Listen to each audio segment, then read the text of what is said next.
Welcome to the Born for Greatness podcast. I am so excited to have Ruby Ulloa, did I say it right? On the Perfect. podcast today. Yay! Awesome. I met Ruby through the health benefit space, and I am so excited to have her on to talk about all the different things that are happening in our industry today. So, Ruby, do you mind starting off just telling us a little bit about yourself? Absolutely. And thank you for having me. Yes. So, as you said, my name is Ruby Ulloa. I work as a broker benefits consultant for Savoy Associates, a wholesaler, and we specialize in designing benefits packages for employers through our brokers who are our distribution chain, excuse me. Um, In my history, I've worn different hats Mm-hmm. from being on the carrier side, also working for a PEO, which gave me exposure nationally. I've been a Mm-hmm. broker myself. I know what it's like to knock on doors and try to earn the business and be out there competing with everybody else. Um, so I have a pretty good understanding of what benefits and specifically health insurance encompasses in our industry. Amazing. And I believe you said earlier you work with small groups. So that's group size up to what is that number for you? So, yes, so my sweet spot are groups between 4 up to 100 employees. Okay, awesome.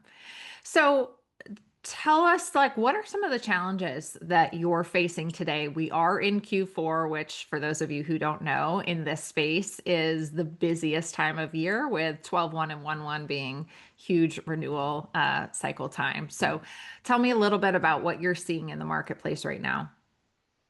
Yes, so this year is different, is strange. Okay.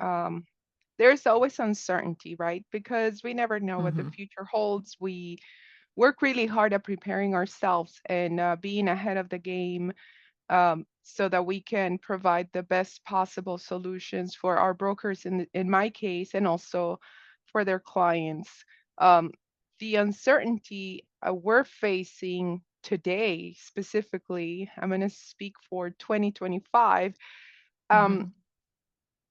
some employers are unsure as to whether they're going to continue providing group benefits for their employees or they're Mm-hmm. going to explore other options like an ICRA or just not offer anything at all. And Yeah. there are a lot of variables that they're looking at. It's not just, okay, do we want to provide benefits? It's not that they don't want to. It's really their business bottom line. Are they going to be able to keep the doors open? Is Mm-hmm. offering benefits to their employers, to their employees, even through an ICRA, is that going to mean closing the doors and then employees not having a job in the future? And that's also a responsibility on the broker and people like myself because making Mm-hmm. the wrong recommendations can actually turn out to not be good. And it's hard. It's really hard to be in this place, navigating the space that we're in right now. Yeah, for sure. Can you tell those who might not know what an ICRA is? Can you just explain that a little bit? It's an individual coverage health reimbursement arrangement. So, in essence, although I'm not an expert, we do work with vendors who have the expertise in ICRA. Mm-hmm. But in essence, it's an account, it's an individual coverage reimbursement account. The employer would connect with one of the TPAs or the vendors, uh, Mm-hmm. establish the ICRA, and they, instead of the employer having group health plans contributing to each employee so that the contribution will be on an individual basis. So it's similar to like the HSA cards. Yep. Um, in some cases, it's just a transparent card that doesn't is not a physical card, but it is Right. deposited to the employee's account, and then the employee has the ability to go choose their own plan in the marketplace. From my understanding, and I just came from an amazing conference at the ACA way, one of the individual carriers was explaining how one of the advantages is also that the carrier, on the carrier side, they're able to design plans outside of the marketplace because through the ICRA, the employee will lose the ability to receive tax credits from the federal Mm, government. So that gives the carrier the ability to design plans, maybe richer plans specifically for that employee that is receiving funds through their ICRA um, from their employer. okay. So there, as we know, there's so many different options that employers can take, especially if they're looking outside of the typical fully insured plans. As for what you do, I think that some people don't realize or don't see that what a big responsibility it is because you're not just selling a product, you're really informing and educating employers of what you think would be the most helpful for them. And with so many options, like what is that like for you as a consultant to these employers? Well, number one, uh, I am fully aware that employers rely on us for Mm, benefits and for, um, for just the consulting part of the business. The broker has, I, I call it an imaginary fiduciary responsibility. mm, And the reason why I say that is because when I have these conversations with my brokers, I always tell them you have to put yourself in a place that if anything was to go south, you know you've done everything in your power to help that employer to help their employees. For example, when making recommendations, if you think that maybe going with a different carrier or a TPA is a better option than what they have, you also have to understand that there is the possibility that there may be an employee with a sick child that's receiving some kind of critical treatment that may be disrupted. And you have mm, to be fully aware of those things, how impactful that is with an employer, let's say, that has 25 or 27 employees. Um, but at the same time, the utilization by that member that's receiving critical care services may be what is actually mm. increasing premiums for that group time after time. So Yeah. coaching them, coaching the employer as well, empowering them to take charge. Yes. Because, I like that. yeah, I mean, if you're an employer, I could tell you everything I know until I'm blue in the face. But if I don't Hmm. show you the value from your perspective, am I really doing my job? Such an excellent point. So, that's really how my days go for the most part. Yep. With everything else, we put a lot of fires out, but we also celebrate the wins. We also celebrate when we're able to save an employer money, to improve benefits, when we're able to tell them, look, you're going to receive a surplus if it's through a level funded Mm, plan, and then the employer then explores options to add and elevate what they're offering their employees through maybe a lifestyle benefit, and that's mhm. really that's really a lot of what I do from the time I log into the laptop until I log off in the conversations that we're having. Yeah. It really is about educating and empowering our communities because it's not just the distribution channels that should know what's going on out there, and also um, understanding the changes and explaining them to people Mhm. in a way that it's something that we're going through right now. Nothing Yep. lasts forever. So with ICRAS, for example, I'm going to go back to ICRA because it's the Yep. conversation that everybody's having. Just like you asked earlier, what is an ICRA? Employers want to know.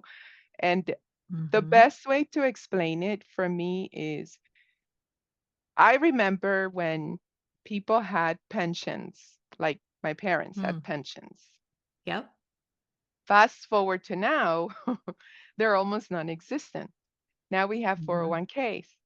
So Yep. there was that period of adjustment that people had to go from the employer sponsored, fully sponsored pension plan to the Yep. employees' contributions for their retirement through a 401k.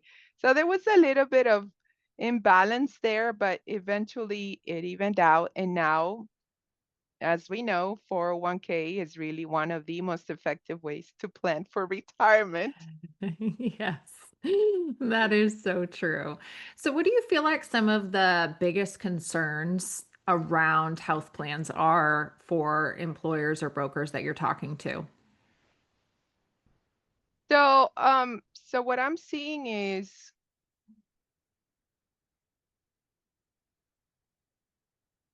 concerns because most traditional plans really have the best benefits. So things like infertility treatments Mm. are a big deal. Yep. That's very Yes. true. Also, certain HRT therapies for perimenopausal and menopausal women. Mhm. Um, I hear these questions, and I'm not a doctor, I'm not a practicing healthcare professional, but people do have Right. these questions and they want to know why not. And Mhm. sometimes we don't have the answer. And sometimes, even if we go back to the carrier, we still don't have an answer. Um, Yeah. Also, um, another piece of feedback I heard the other day, and this is directly from an HR staff member. Um, Alternative options within a health plan. So Mhm. there's an increasing interest from employees in seeing maybe a functional doctor, kind of like Mm. That's some a great point. policies cover a chiropractor, maybe like Mhm. 1 or 2 visits a year for like functional medicine. So I've been asked those questions and I still Yeah. don't have answers. That's really challenging when you can't provide the answers to their questions. Let's talk about like lifestyle benefits because you touched on that earlier. What type of lifestyle benefits are employers looking for usually? So, as many of us know, we have all these generations, all the living Mm. generations almost, except the alpha babies, I believe, in the workforce, because we even Yes. have Gen Zs working, right? Mhm. Yep. And so, unlike other generations, previous generations, um, Gen Zs and younger millennials are more interested in things like loan repayment Mm. for school, help with home ownership affordability. Yep. That's another lifestyle benefit. Uh, they want richer pet care benefits, Yes, that is so true. right? I've Not heard just that a the lot. Yeah. basics. Like, Yeah. they want to know that if their dog or their cat ends up with cancer, Mhm. their pet care insurance is going to pay for some of it. They're Yep. expecting it to be similar to medical. I don't think we're there yet. And if there's one out there and you're listening, get in touch with me You're right. because I have clients for you. Mhm. Um, transportation. So these are some of the other lifestyle benefits, and they're so another employer. So I went to do an open enrollment meeting and I was talking to some of the younger employees and I talked to them like I talked to my daughter. I want to know what they want. You know, Mm. I really want to hear them out because I don't know their world really. I have an idea, but I don't really Right. know their world, right? So, so one of the younger men was like, instead of a pizza party, because we were having a pizza party. Instead of a pizza Mhm. party, why don't they bring somebody to help us with stress coping mechanisms? Like, I don't know, bring somebody to help us do some breathing techniques or Oh, some kind of, yeah, stress management exercises. And I was like, yeah. hmm. So I was just taking notes, but these are lifestyle benefits that our young Mhm. are asking for. And I don't think that we, well, maybe they're out there, but up to now, uh, at least in the small group space, we're not providing enough solutions for them. Yeah, I would agree with that. There are definitely I hear too just from like you said, the younger generations, they really are looking for all these different things that we hadn't even really thought about. And I know like some of the organizations and conferences that we attend, they've started including meditation sessions, which I know people really appreciate. And there is something to it. I'm learning to, relax in the moments. And I think that the younger, especially, really appreciate having those options available to them. So that's a really interesting point. I like Yes, that. it is. So, yeah, let's just off topic a little bit, but one of the things I love when I'm looking at your Instagram is that you consistently work out. And I think that that's also just such a good message to people when they're, we're in the world of health benefits, like how to take care of yourself. Have you always enjoyed fitness? So, so I'm a Gen X gal, okay? Mm-hmm. And I've been doing a lot of reading about um, how people are being diagnosed all kinds of things younger, Mm, even as young as in their 20s, people with uh, gastrointestinal cancers yes. and Mm-hmm. those things like that. So when I was younger, I was born in Nicaragua. I came here young. Mm-hmm. I used to be a swimmer. Then in high Awesome. school, I played a couple of sports, but I was mainly in other activities. Yep. Um, and then after that, I did enjoy working out and I stopped for a while and Mm-hmm. life got in the way. Um, Yes. but then I had a personal experience with my mom. Mm. My mom fell. She was just cleaning at home and she fell and she shattered the humerus. Oh. And when she had the surgery, the orthopedic doctor, when he was done with the surgery, he, he came out with, I don't know if it was a napkin or a towel. He had wrapped Mm-hmm. the bone in that towel to Oh show my it to us. gosh. Yes. Oh So my he came gosh. out like that and he's like, "Oh yeah, she's fine now. She's got her prosthetic, but this is what happened to your mom." And I was like, "Oh my Wow. gosh, what is that?" He's like, Right? "Her bone. It's shattered." Now, he's like, "Had she had muscle in that area, Mm. Yep. This wouldn't have happened. She would have still gotten hurt, Right. but not like this. So So interesting. that's like kind of a PTSD for me after Yeah. that day.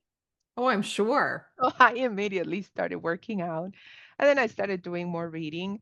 And then I Mhm. started to get the brain fog and then kind of Mhm. like the shoulder freeze and that kind of stuff. And I'm like, no, not happening.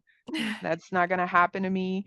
And then I Yep. started losing friends my age, Mm. Yeah, a, that's a tough. couple of them.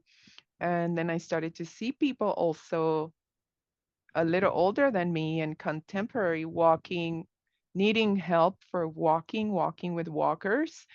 And I Yep. was like, well, again, just like in benefits, I don't know what's going to happen in the future, but if I can do something today to prevent disease, I'm going Mhm.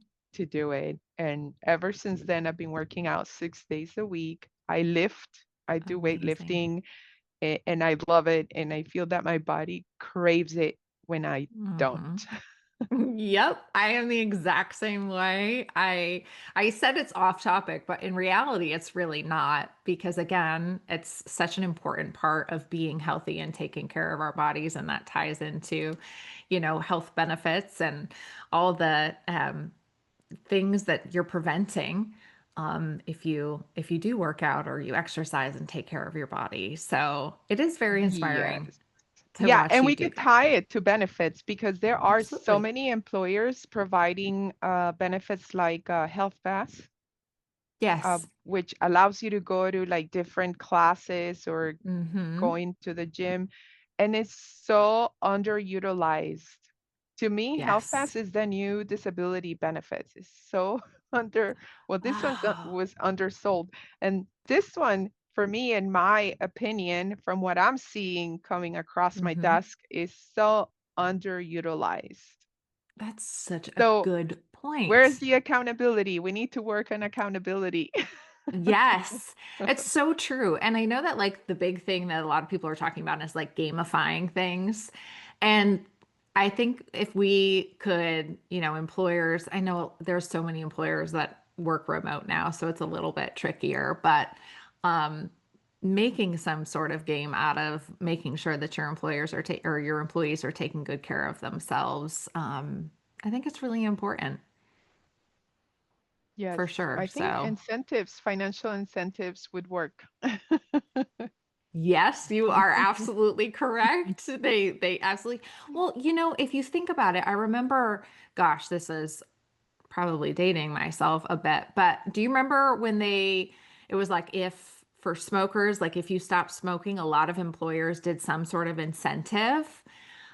We just have to do it the other way around now, like an incentive to be healthy, before versus, stopping something. Now we're gonna do starting something. So It's a mindset shift that we need to work yeah. on. And again, I am not a psychologist or a therapist for that matter, but I think that if we were to approach exercise as celebrating what we can do, what our bodies are Mm, still allowing us to do versus yes. you have to go get in shape and you have to be healthy and you could prevent all these things and that gets Yeah. boring.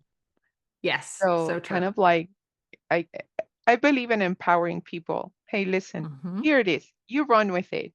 You go take charge and see what you could Yeah. do. I love that. That is such great perspective, though. And I think we often need to shift our perspective and look at things differently. Because you're right. And I love that you've said that word a couple of times, empowering. And I think that people receive so much better when they have someone that does empower them and helps them recognize that they can take control of certain things. So I really like that you talk about that a lot. Um, Thank you. yeah, that's awesome. So, okay, we went over exercise, so important. Is there anything like that you're seeing as far as a difference this year? I know you touched a little bit in the beginning in 2025, of just differences that employers are facing versus other years that they need to be prepared for in the benefit space? Well, again, the uncertainty of what's going to happen, people are kind of like stuck. Are the credits going to be extended or not? But Yep. so here's my thing. Okay, so I get it. It feels Mm-hmm. strange now because you're wondering, okay, so if I move forward with the group, but then the credits get extended, um, are my employees not want to be part of the group anymore? And what am I going to do at that time? So basically encouraging them to just be flexible, because no matter Yep. what's going to happen, we will have solutions. Yes. We're still going to be here to help you. Mm-hmm. And we will do our very best so that you make the best decision that does not ultimately impact your bottom line so that you have to close the doors. We want you to provide benefits, but we also want your employees to continue to have a job. Um, so that's the only thing that I would say. Don't panic. Mm. Um, Try to remain calm and that panic energy to find solutions. And if you're working with people that maybe are not providing you what you're looking for, and again, I believe that every broker out there is doing their very best. We don't all have all the answers all the time. We don't all know everything all the time. Um, True. it's okay to pivot and ask for help Mm. elsewhere. Yes. It's okay. Yes. I love that. I'm So, so glad you said that because it's so true. No one knows everything. And so it's such a good point. It is okay to ask.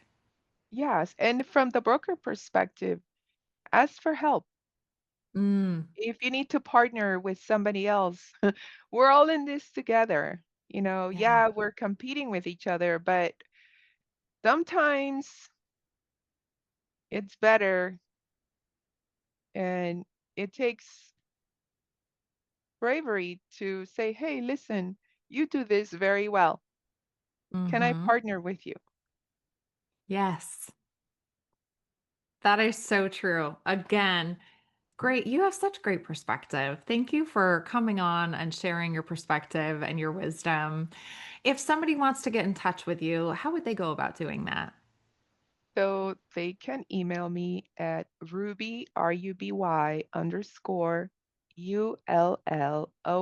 at rpsins.com, or they can call me at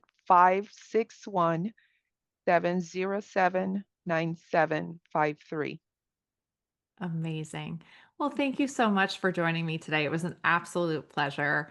And I will be excited to talk with you again, maybe next year, and you can give us some more insights on what the next year looks like. Absolutely. My pleasure. And thank you so much.